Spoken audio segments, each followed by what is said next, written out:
The house they tried to steal.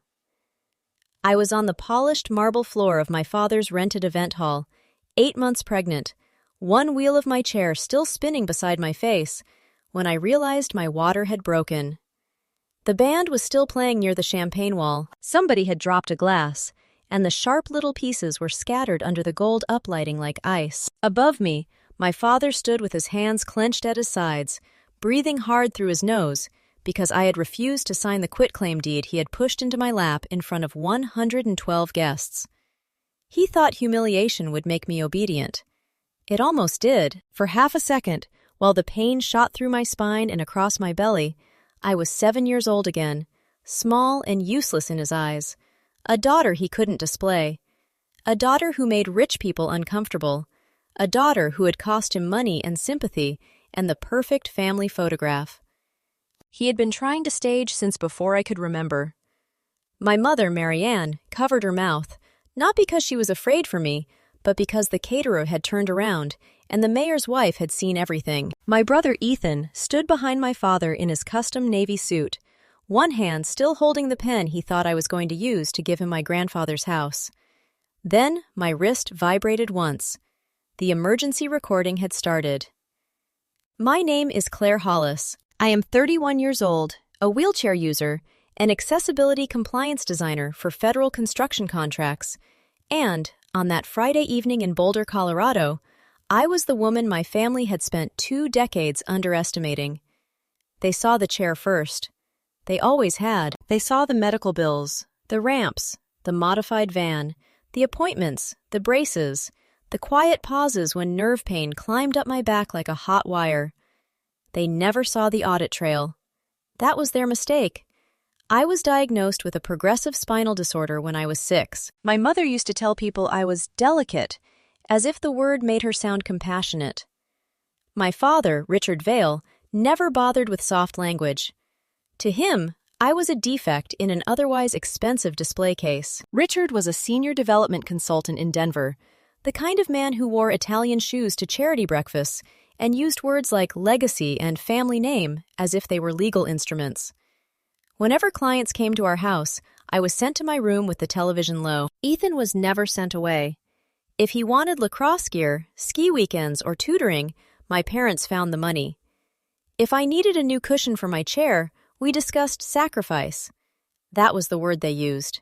Sacrifice. The only person who never spoke to me that way was my grandfather, Samuel Hollis, my mother's father.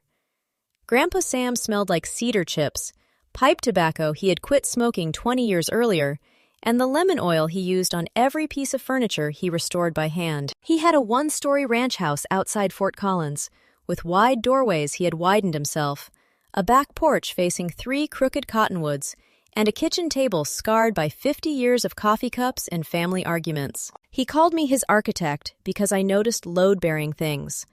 A narrow hallway, a dangerous doorway lip, a family joke that was not a joke at all. He put deeds, bills, and repair estimates in front of me and asked, "What matters here, Claire?" I learned to look for signatures. I learned to look for dates. When Grandpa Sam died 4 years before the night my father flipped my chair, he left me the Fort Collins house, appraised at $472,600, and a medical trust funded with $165,000. The will was clean. The trust terms were precise. The house passed to me alone, because Grandpa had watched my father treat me like a liability, and Ethan like a prince who only needed a larger kingdom. At the reading, Richard did not cry. He stared at the attorney, then at me, then at the wheels of my chair. I remember the smell of stale coffee in that small conference room and the low hum of the fluorescent lights above the table. My mother folded a tissue into a square without using it. Ethan whispered, "That's insane." My father said nothing for almost a minute. Then he looked at me and said, "A house with acreage is wasted on someone who can't even walk the property." Nobody corrected him. That silence became the family language for the next 3 years. My mother called it concern. Ethan called it fairness. My father called it correcting an old man's sentimental mistake. They began with soft pressure, the kind people can deny later. Ethan had been accepted into an executive MBA program in Chicago. Ethan needed housing. Ethan needed a professional wardrobe. Ethan needed tuition help, conference fees, a leadership retreat in Miami, a winter residency in Switzerland that apparently counted as education because the invoice had a university crest on it. My mother cried every Thursday for 11 months. "Your brother is trying to build a future," she would say. "You have Caleb. You have that house. You have enough." Caleb is my husband. He is a paramedic, a former Army medic, and the first person who ever looked at my wheelchair like it was information, not a tragedy. On our third date, he measured the doorway of a restaurant before I could ask. On our wedding day, he fastened the small pearl buttons at the back of my dress with hands so steady I almost cried before the ceremony started. He begged me not to send the first transfer. I did it anyway. $8,000 for Ethan's relocation deposit, then $12,000 for tuition, then $6,400 for licensing materials. Even though I later learned the program had no such fee, over 32 months, I transferred $84,730 from Grandpa Sam's trust and my own savings into accounts my parents controlled. Every payment was a peace offering. Peace never came. By the time I became pregnant, I had finally started to understand what Caleb had been saying all along. People who only love you when you pay them are not family. They are creditors with childhood photographs. So I stopped. My last transfer was on January 18th for $3,200. On February 19th, my father emailed a spreadsheet titled Family Equity Plan, listing Grandpa Sam's house as an underutilized asset to be transferred to Ethan for $1. I printed it. Then I opened a red binder. In accessibility compliance, every claim needs support. Drawings, photos, timestamps, emails, revisions, inspection notes. I knew how to build weight. Into the red binder went the trust documents, the will, the property deed, every bank transfer, every email, every voicemail transcript, and every text where my parents described the money as temporary, family support, reimbursement, or my duty. Then I found the first thing that made my hands go cold. A title search showed a rejected attempt to record a durable power of attorney in my name at the Larimer County Clerk's office. It had my signature. It was not my signature. The date was March 12th at 10:42 a.m. I was at a prenatal appointment in Denver at 10:42 a.m. Caleb had taken a photograph of me in the waiting room because our son had kicked so hard my whole belly shifted under my sweater. The clinic's electronic check-in record put me there at 10:19. The county rejection notice listed the submitting email as rvale.consulting@protonmail.com. My father had tried to make himself my legal agent. I did not call him. I called an attorney.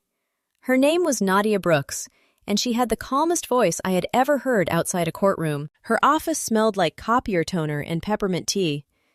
She examined the documents for 12 minutes without speaking, then tapped the forged power of attorney with the back of her pen. "This isn't family pressure anymore," she said. "What is it?" "Potential identity theft, attempted real estate fraud, and if they used interstate email or banking to advance it, possibly wire fraud." There it was, the federal doorway. For the next 7 weeks, while my belly grew and my spine punished me for every hour of stress, I stopped reacting and started collecting. Nadia sent preservation letters to the county office and the notary whose stamp appeared on the rejected document.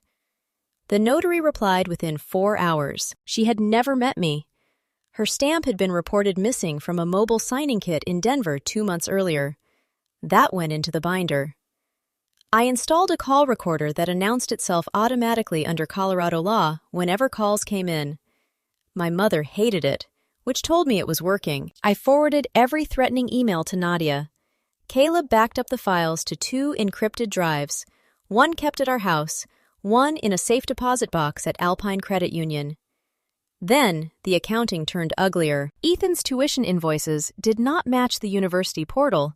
His housing reimbursements ran through my father's LLC, and my mother's caregiver claims listed appointments I never attended. One tax summary even counted $42,000 of my pain as deductible family support. They had used my disability as a tax strategy. I copied everything. The invitation to Ethan's graduation gala arrived on ivory cardstock with raised navy lettering. Richard had rented the conservatory hall at the Flatiron Club outside Boulder, with glass walls, marble floors, and a terrace facing the mountains. The guest list included developers, bank officers, county commissioners, and a retired judge. At the bottom, in my mother's handwriting, was one sentence. "Please don't make this difficult." I knew what that meant. Nadia told me not to go. Caleb told me not to go. My OB, who did not know the full story but knew stress was a problem, told me to avoid unnecessary conflict. I heard all of them, and I understood all of them. Then my father sent the draft quitclaim deed. It transferred Grandpa Sam's house from me to Ethan Vale for $0, citing natural love and affection. It included a prepared notary block. It included my full legal name, my date of birth, and the last 4 digits of my Social Security number. My chair suddenly felt very still beneath me. I sent my father one text.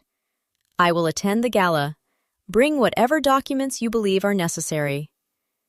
It was a false surrender. The night of the gala, I wore a plain black maternity dress, flat shoes, and the silver medical alert bracelet Caleb had upgraded himself with a silent SOS shortcut.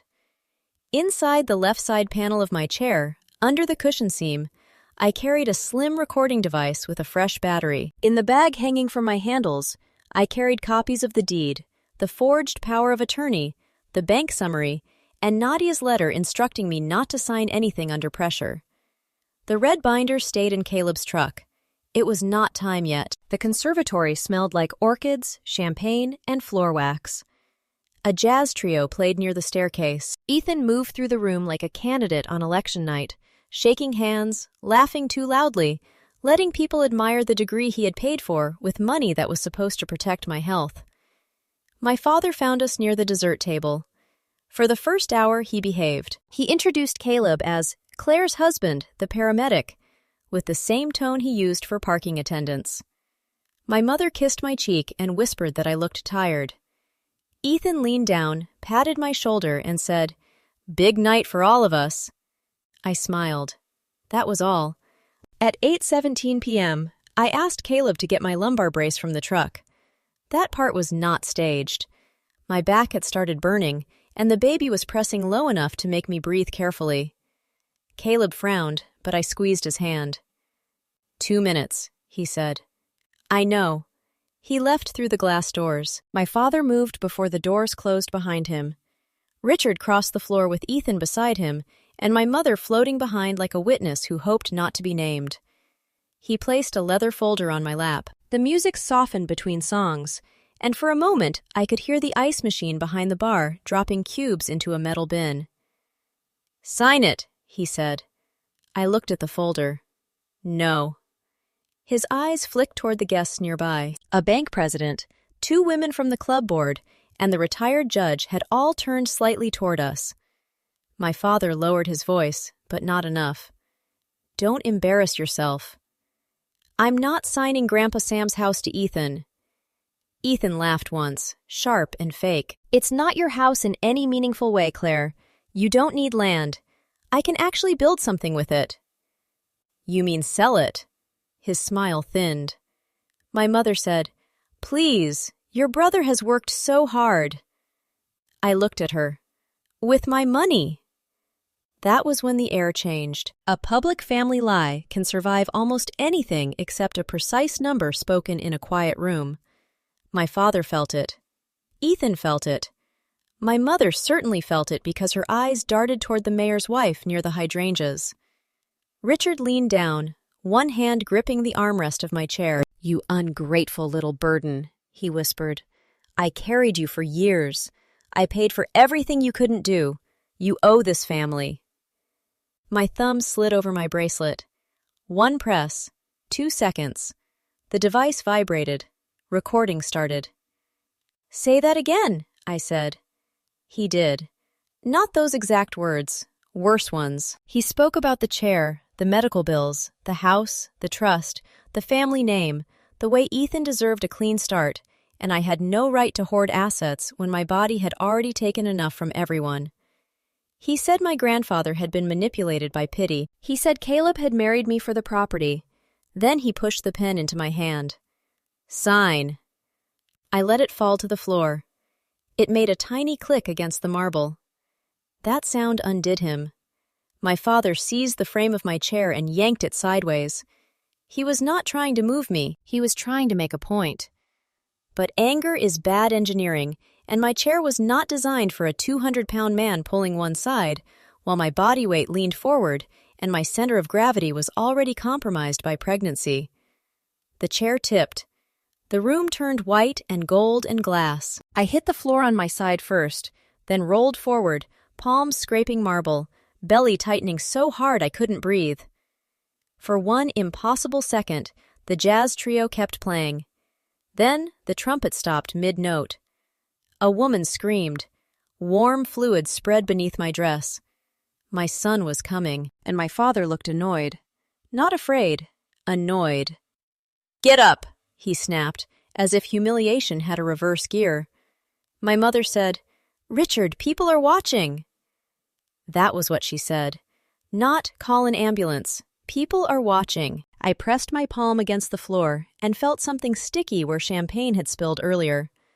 The smell of alcohol and orchids and floor wax mixed with the metallic taste of fear in my mouth. I heard Ethan say, "Dad, not here!" And it was almost funny, because even then the location mattered more to him than the injury. Then Caleb came back through the doors. I have seen my husband in emergencies. I have seen him kneel beside accident victims on black ice. I have seen him speak to frightened children while blood soaked his sleeves. Calm is his natural state under pressure. That night, calm became terrifying. He crossed the room, dropped to his knees beside me, checked my breathing, my belly, my pulse, then looked once at the wheelchair and once at my father. He did not yell. He did not threaten. His voice came out low and flat. "Who touched her chair?" No one answered. I whispered, "He did." Caleb looked at Richard. "You are going to step back now." Richard opened his mouth, probably to say something about family, property, misunderstanding, or status. He never got the chance.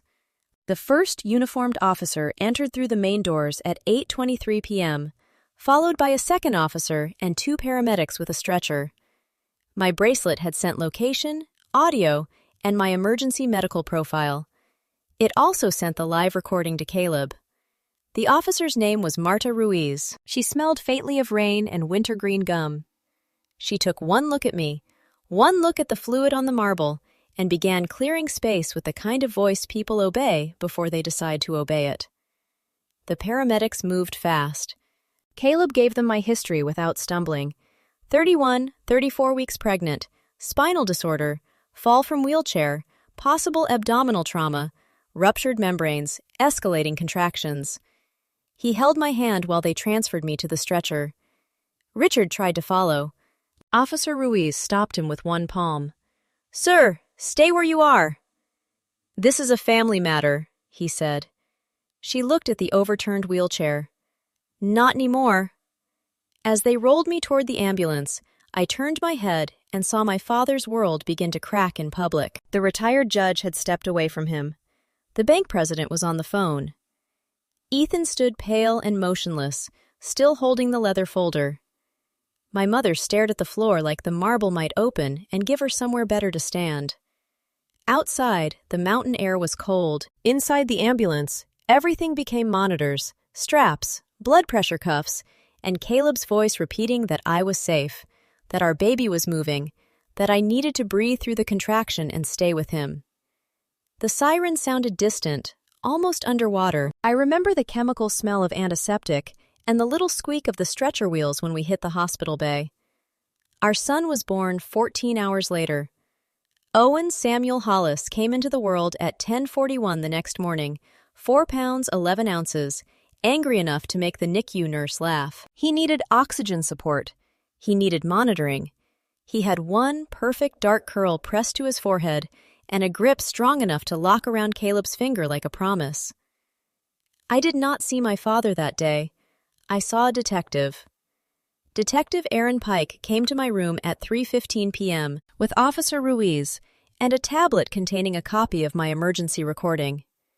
The room smelled like hospital soap, warm plastic, and the burnt coffee Caleb had bought from a vending machine and forgotten on the windowsill. My body felt split between pain and exhaustion, but my mind had become very clear. Pike asked if I was willing to make a statement. I asked Caleb for the red binder.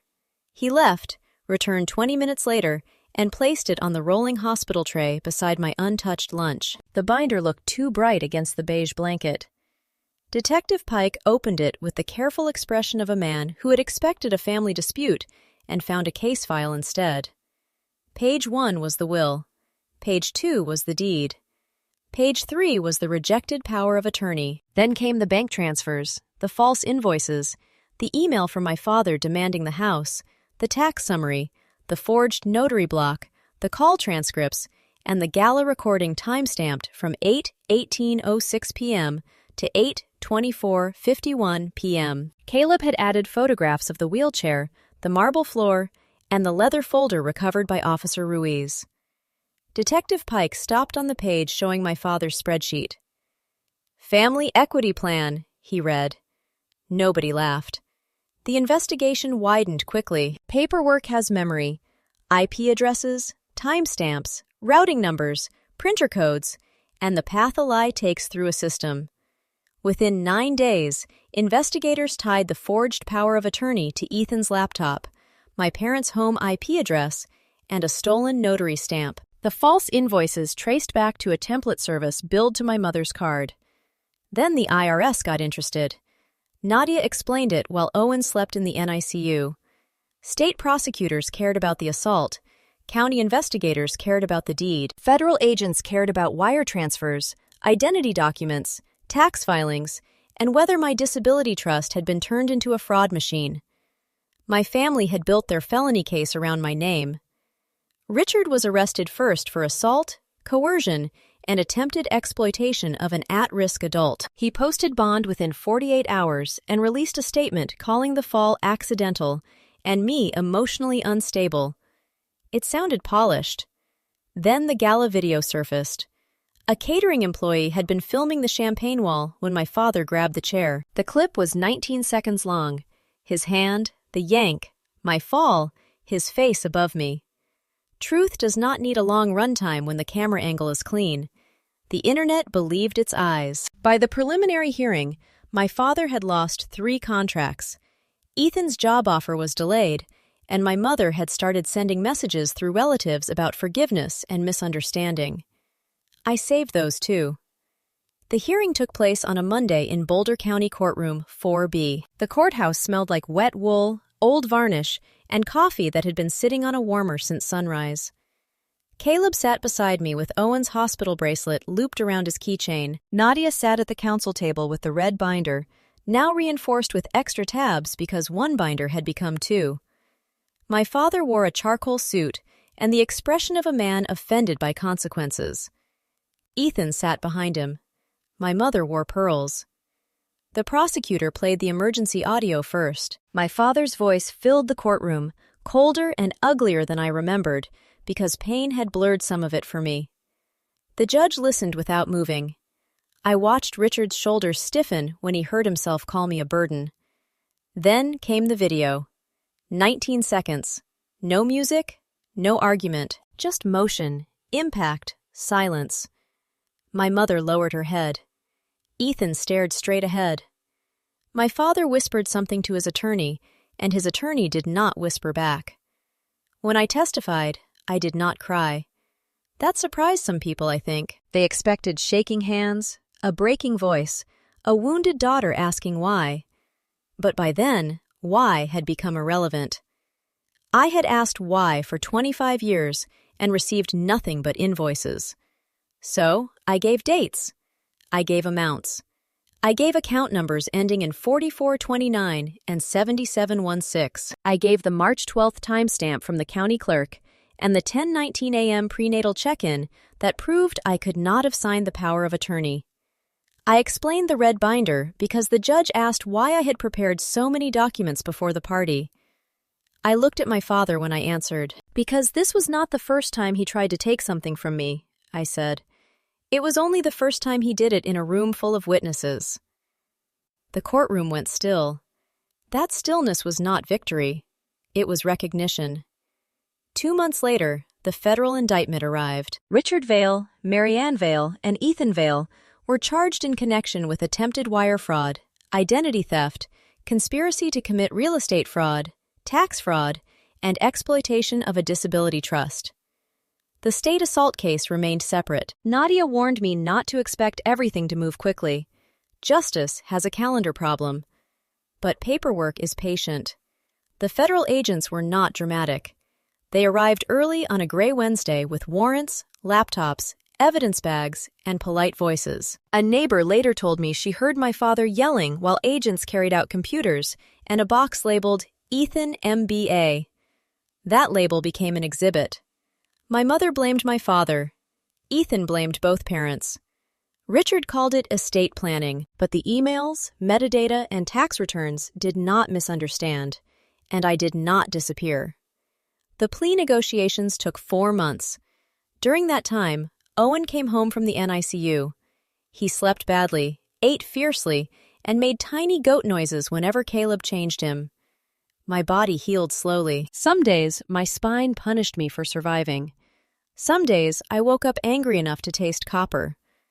On those days, I wheeled to the back porch of Grandpa Sam's house and listened to the cottonwoods move in the wind. That house saved me more than once, not because of its value, though the value mattered.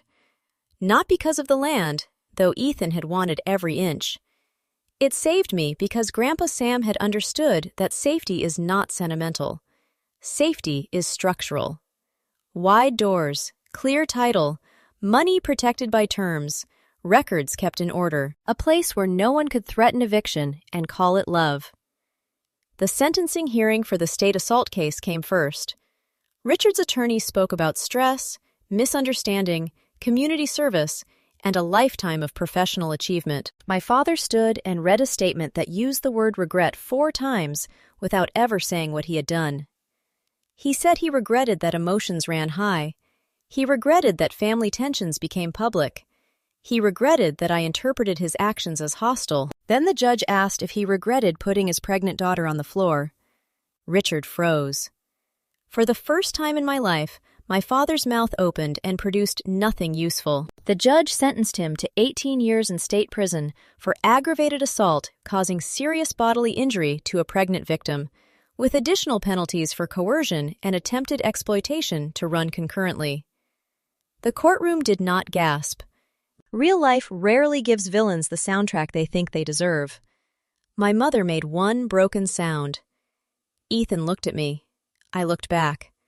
The federal case ended 6 weeks later. Richard received additional time to run partly consecutive, though the final structure was something only attorneys could describe without blinking. Marianne avoided prison through a cooperation agreement, but she lost the house in Cherry Creek, most of her savings, and the social circle she had protected more fiercely than her daughter.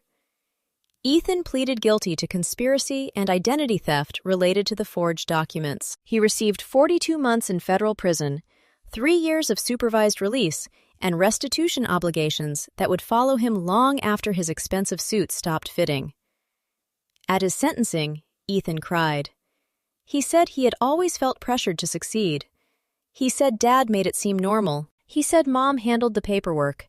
He said I never understood what expectations felt like. That almost made me laugh. Instead, I asked to speak. The courtroom smelled like dust and printer toner. The microphone made a small popping sound when I adjusted it. I had Owen's tiny sock in my pocket because he had kicked it off in the car, and I had held onto it like a charm. I did not look at the judge first. I looked at Ethan. You were expected to succeed, I said. I was expected to disappear. You were given money and called promising. I was given pain and called expensive. But the difference between us was never pressure. The difference was what we chose to do with it. He cried harder. Maybe he understood then. Maybe he only understood consequences. Either way, the record heard me. My mother wrote me one letter after everything ended. It came in a cream envelope with her careful handwriting and no return address, though I knew exactly where she was living because restitution paperwork is not private to victims. She had rented a small apartment in Lakewood over a laundromat. She wrote that she had been afraid of my father for years. She wrote that she thought keeping peace was the same as keeping family. She wrote that when she saw me on the floor, she froze because all she could think about was the room watching. Then she wrote the only honest line she had ever given me. I chose the room. I folded the letter and put it in the back of the red binder. Not because it healed anything, because it belonged with the evidence. People ask whether revenge felt good. Parts of it did, but real justice is quieter than people expect. It is a corrected deed, a restored trust account, a locked gate, my name on the tax records, and a baby monitor humming while Caleb makes coffee at 5:12 a.m. It is not answering the phone. It is not explaining why no means no. Today, I live in Grandpa Sam's house with Caleb and Owen. The back porch ramp is new cedar, sealed against the snow, built to the exact slope I specified because I still notice load-bearing things. Caleb jokes that I inspect our own home like a federal site review. He is not wrong. Owen is walking now. He wobbles across the porch with both arms out, furious at gravity, determined to master it anyway. Sometimes he falls and looks at me, waiting to see whether the world has ended. I smile and tell him to try again. He does. Every time. Last week, I rolled through the hallway Grandpa widened for me years before I owned the house. The floorboards creaked in the same places. The kitchen still smelled faintly of lemon oil after I cleaned the table. On the wall near the back door, I hung a small framed copy of the final corrected property record. Not the court judgment, not the headlines, the deed. Because that was what my family wanted to erase. My name, my ownership, my right to safety, my right to say no and have the law stand behind the word. They thought a wheelchair made me easy to move. They forgot I had brakes. And they never understood that the strongest person in a family is not always the loudest, the richest, or the one standing in the center of the room with everyone watching. Sometimes, the strongest person is the one keeping receipts in silence, building the record page by page, waiting until the truth is heavy enough that no one can lift it off the table. My father taught me that appearances can control a room. My grandfather taught me that documents can outlive a liar. My son taught me that survival is not the end of the story, it is the beginning of a safer one.